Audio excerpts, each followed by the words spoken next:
Hello my dear student, welcome back to Aryan Classes. Aryan ક્લાસીસમાં તમારું હાર્દિક સ્વાગત કરું છું. દરેક મારા વાલા વિદ્યાર્થીને જય શ્રી રામ. હે ભગવાન, અમને એવી સદબુદ્ધિ આપો કે અમને આ શ્લોક યાદ રહી જાય, કારણ કે અમારા માતાનો દુખાવો બની ગયો છે. અમે યાદ રાખીને થાકી ગયા, પણ યાદ નથી રહેતું. રોવ ના, ચિંતા ના કરો. આપણે બધા એ જ વિદ્યાર્થી છીએ જે તત્વજ્ઞાનને ભમાઈ નાખ્યું છે. તો પછી આ સંસ્કૃત ક્યાં ચીજ છે અમારે સામને? આને આપણે ભમાયા વગર નહીં મૂકીએ હો. હા, તમને ખબર છે ને બધાને? ઓકે, ચલો. તો તમારી જે શ્લોક પૂર્તિ પૂછાય છે તમને 2 માર્કમાં, જોજો એનો ગુણભાર એટલો બધો વધારે છે ને, તો આપણને આમ મજા આવે તૈયારી કરવાની, કારણ કે 2 માર્ક્સમાં જ પૂછાય છે, વધારે નહીં. તો 2 માર્કમાં પૂછાય છે. 2 આપેલા હશે અથવામાં હશે ને, એમાંથી કોઈ પણ એક લખવાનું છે તમારે, બરાબર? અને આ આપણું ચેપ્ટર જે 2 છે, કયું ચેપ્ટર નંબર 2 છે, એમાંથી પૂછાય છે. અને આઈ થિંક કેટલી છે? 6 છે. એમાંથી તમને આપશે. એમાંથી જે વધારે પૂછાઈ ગઈ આપણે તૈયાર કરી દઈએ, એટલે ભયો થઈ જાય. સમજ્યા? મારે કલે જાઓ.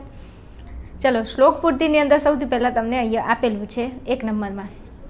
હવે બધા એવું કહેતા હશે કે બેન છે ને, હવે છેલ્લી આશા ઉમ્મીદ તમારા ઉપર છે, કારણ કે અમને આ યાદ નથી રહેતું. તમે કંઈક એવી ટ્રીક આપી દો ને પ્લીઝ, તો અમને આ યાદ રહી જાય. જો તમારે ટ્રીક જોઈતી હોય, તમે એવું ચાહો છો કે હું તમને ટ્રીક આપું, તો તમને તમારી મમ્મીની કસમ છે, તમે કોઈને કહેતા નહીં. હું તમને આ ટ્રીક ખાલી ઓનલી પર તમને જ આપું છું. આજ સુધી કોઈને નથી આપી. હા પ્લીઝ, તમે બીજા કોઈ ના કહેતા. શું કીધું? ચલો, તમને ટ્રીક તો આપીશ, પણ હાલ નહીં આપું. તમે પહેલાં વિડીયો પૂરો જોઈ લો, અને પછી છેલ્લે લાસ્ટમાં તમને સરસ મજાની ટ્રીક આપું છું. હવે તમે એમ ના કહેતા કે બેન હાલ કહી દો ને, પહેલાં વિડીયો જોજે પૂરો, અને પછી સ્કીપ કરીને છેલ્લે જજે હો. હા, ચલો. પહેલા નંબરના શ્લોકમાં તમને કીધું છે કે યથાનંદ મધુ, પછી ખાલી જગ્યા, પછી આપેલું છે મહત. તો તમારે આ શ્લોક પૂર્તિ કરવાની છે. હવે આ શ્લોક પૂર્તિ તમારે 6 આપેલી છે, એમાંથી જે વધારે પૂછાઈ ગઈ છે એ તમે તૈયાર કરી નાખો, એટલે તમને મજો પડી જાય. તો જો અહીંયા 1 નંબરમાં આપેલી છે એ સરસ મજાની વધારે પૂછાઈ ગયેલી છે. જો પછી 3જા નંબરમાં આપેલી છે એ સૌથી વધારે પૂછાઈ ગયેલી છે. તમારી ટેક્સ્ટ બુકની અંદર ને તમારી ગાઈડની અંદર બેઠી આપેલી છે, જે મેં અહીંયા લીધી છે, બરાબર? તો પહેલાંમાં કીધું છે યથાનંદમાં મધુ સંયુક્તમ. જો હવે અહીંયા મધુ તો આવી ગયું, તમારે ખાલી શું લખવાનું છે? સંયુક્તમ. પછી ફરી પાછું મધુ મૂકી દેવાનું છે, તો યાદ ના દે એટલું. સંયુક્ત મધુ સંયુક્તમ, પછી પાછું મૂકી દો મધુ, પછી વાને ન સંયુક્તમ એવમ તપચ વિદ્યા ચ સંયુક્ત ભેજમ મહત. તો આ તમારે યાદ રાખવાનું છે. હવે અહીંયા સંયુક્ત મૂક્યું છે, અહીંયા સંયુક્ત છે. થોડી ટ્રીક બનાવીને તમારી રીતે જેટલું સેટ થાય એટલું કરજો, કારણ કે આમાં કોઈ ટ્રીક હોય નહીં, પણ તો છેલ્લે આપીશ હો ટ્રીક. તમારે મજો કરો. ચલો, પછી 2માં કીધું છે દુરાચારોહી, પછી ખાલી જગ્યાને લપાયું રેવચ. તો દુરાચારોહી પુરુષે લોકે ભવતી નિંદિત દુઃખ ભાગી ચ સંતત વ્યાધિ લપાયું રેવચ. ચલો, પછી આગળ જઈએ તો 3જો ને 4થો. જો આ બંને છે ને મોસ્ટ આઈપી છે. હવે હું એમ કહું છું કે તમને 2 આપેલા છે, 2માંથી એકાદો તો આવડે કે ના આવડે, તો બસ 3 ખાલી વ્યવસ્થિત કરી નાખો ને, 3 તોય તમારું કામ થઈ જાય. ચલો, તો આચારાત ખાલી જગ્યા લક્ષણમ. તો આચારાત લભતે હાયુ, પછી આચારાદ ઈપ્સિતા પ્રજા, પછી આચારાત ધનમક્ષયમ આચારો હંત્ય લક્ષણમ. હવે આમાં કોઈ એવી ટ્રીક બને એવી છે? તમે જુઓ તો જો અહીંયા આચારાત છે, પછી અહીંયા વચ્ચે યાદ રાખવાનું છે લભતે આયુ, પછી પાછું આવ્યું છે આચારાદ, અને આચારાદ આવી ગયું, પછી ઈપ્સિતા પ્રજા, પછી ફરી નીચે આચારાદ. ઉપર જેમ છે એનું એ નીચે આવે છે, તો એ આપણને થોડું યાદ રહે. પછી ધનમક્ષમ, શું? ધનમક્ષમ, પછી આચારાતનો આચારો, અને હંત્ય લક્ષણ. હવે જો આટલું થોડું શેર થાય તો યાદ રાખી લો, તો 2 માર્ક્સ આપણા ન જાય. અને જેને પાસ થવાનું છે એ તો આ કરશે જ નહીં, એ મને વિશ્વાસ છે એમ. ચલો, પછી છે સર્વ પરવશ ખાલી જગ્યા સુખદ ખયું. તો સર્વ પરવશ એ તો આપેલું છે, અહીંયા છે દુઃખ સર્વ માત્મ વંશમ સુખમ.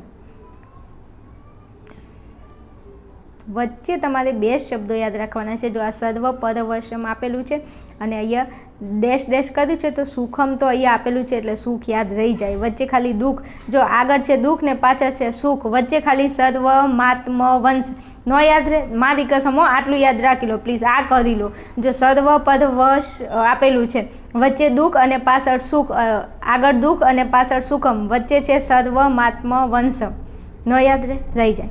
પછી એતદ વિદ્યા સમાસેન લક્ષણ, અને અહીંયા આ તો આપેલું જ છે સુખ દુઃખયો, તો સુખ દુઃખયો આપેલું છે. આગળ ખાલી 3 શબ્દો યાદ રાખવાના છે. જો એતદ વિદ્યાત સમાસેન લક્ષણ, બસ આટલું 3 શબ્દો અહીંયા યાદ રાખો અને ઉપર ખાલી આ શબ્દ 4 શબ્દો યાદ રાખવાના છે. મારા વાલાઓ, મારા કલેજાઓ, યાદ રાખો ખાલી 4 શબ્દો. જો ઉપર ઓનલી ફોર આ શબ્દ સર્વમાત્મ વંશ, સર્વમાત્મ વંશ, આગળ છે દુઃખ ને પાછળ છે સુખ, તો દુઃખ સુખ ને વચ્ચે સર્વ માત્મ વશ. પતી ગયું? ઓકે.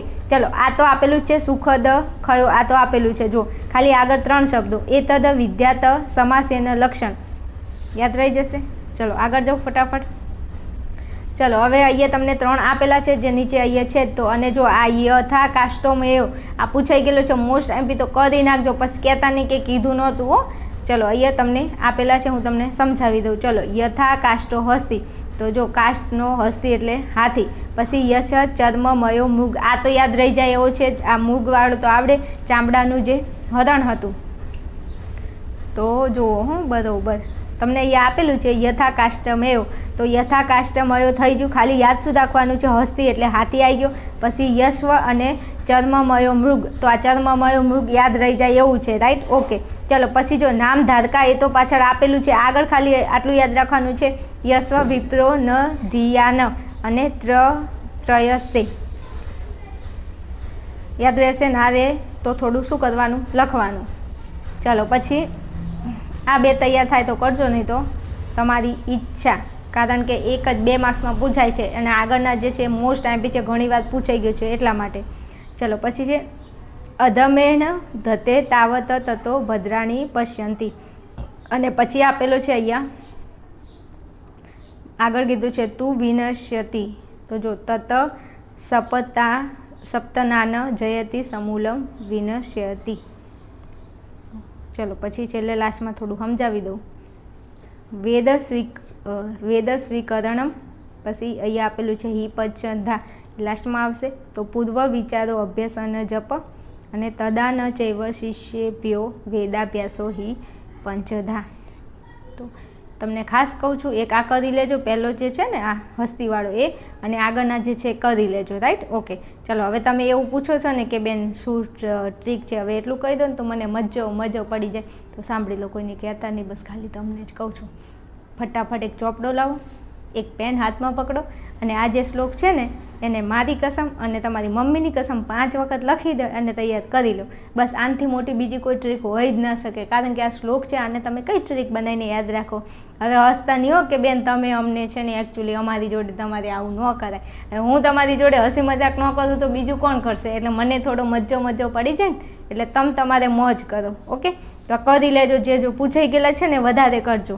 ચલો મળીશું નેક્સ્ટ વિડીયોમાં, ત્યાં સુધી જોતા રહેશો આર્યન ક્લાસીસ.